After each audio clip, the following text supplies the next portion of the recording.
क्या आपने वो वायरल मीम देखा जिसमें एक लड़का अमेरिका से पूछता है, तू क्या है बे?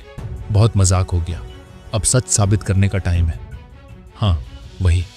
अब वो मजाक हकीकत में बदलने वाला है, क्योंकि इंडियन सिनेमा ने कुछ ऐसा कर दिखाया है जो हॉलीवुड तो क्या, कोई सपने में भी नहीं सोच सकता।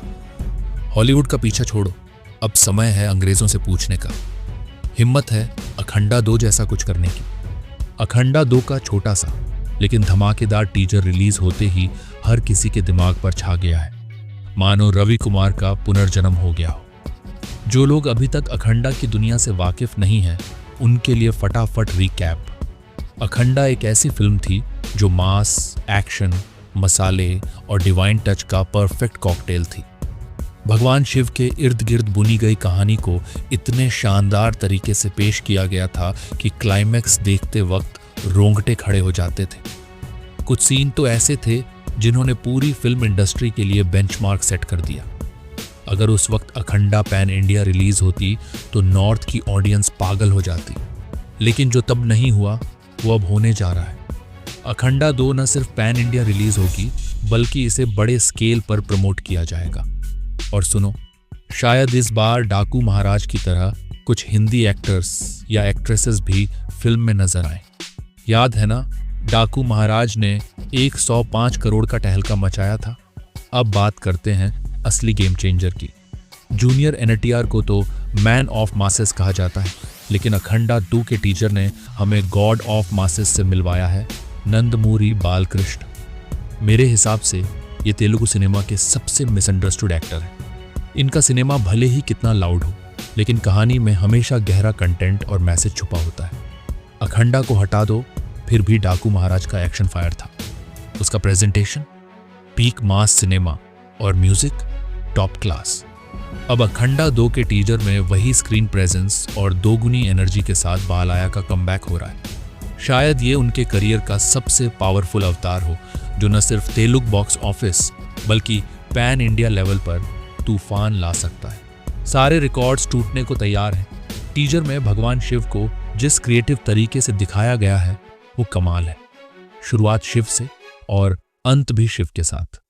लोकेशन माउंट कैलाश, जिसे भगवान शिव का असली घर माना जाता है। स्पेशल इफेक्ट्स के साथ इसे इतने शानदार तरीके से पेश किया गया है कि देखकर वाह निकल जाता है।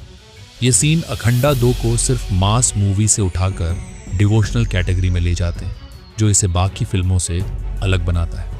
हाँ, कुछ लोग ट्रोल करने की सोच रहे होंगे, लेकिन सोचो, अगर 1 मिनट का टीजर इतना दमदार है तो 3 घंटे की फिल्म में क्या क्या होगा। जब लॉर्ड हिमेश को रवि कुमार ने आखिरी बार देखा था, तब लगा था कि ऐसा टैलेंट 100 साल में कोई नहीं ला सकता। ऑस्कर भी इस जीनियस को जस्टिस नहीं कर पाएगा। लेकिन अखंडा 2 का टीजर देखकर लगता है एसएस राजामौली को भी 100 जन्म लेने पड़ेंगे ऐसे सीन इमेजिन करने के लिए। अरे ये क्या, बाहुबली को टक्कर देने वाला हमारा खली बली मिल गया। ऐसे सीन क्रिएट करना अपने आप में एक अलग लेवल का टैलेंट है। लोग ट्रोल करेंगे, फिर भी इतना कॉन्फिडेंस है कि बालाया को पहले सीन में ही इस अंदाज में इंट्रोड्यूस कर दिया। हॉलीवुड तो छोड़ो, मेरे हिसाब से न्यूटन भी जिंदा होकर लौट आए तो ऐसे कारनामे देखकर उसे दोबारा मरना पड़ेगा। मजाक अलग, अखंडा 2 का सब्जेक्ट सचमुच इंटरेस्टिंग है। एक्शन, इमोशन और डिवोशन तीनों का जबरदस्त स्कोप है, लेकिन फाइनल रिजल्ट कहानी पर डिपेंड करेगा। सच कहूं, जैसे बॉलीवुड में सनी देओल ने गदर से मैजिक रिक्रिएट किया, वैसे ही अखंडा 2 तेलुगु सिनेमा में बालाया के लिए वही जादू दोहरा सकता है। बस अगली बार इतना खजाना ट्रेलर में फ्री में मत दिखाना। इसके लिए तो अलग से टिकट बुक करवानी चाहिए। बड़े बड़े डायरेक्टर्स इस मटेरियल को चुराकर अपना करियर बना सकते हैं। अब सवाल ये है, अखंडा 2 पैन इंडिया में टोटल क्रिम साबित होगी, ट्रोल का शिकार होगी, या फिर कांतारा और कार्तिकेय 2 की तरह डिवोशनल धमाका करेगी? कमेंट सेक्शन खुला है, अपनी राय बताओ। और हाँ, अगर आपको ये वीडियो पसंद आया, वरना अगले वीडियो में फिर मुलाकात होगी। Take care, bye bye.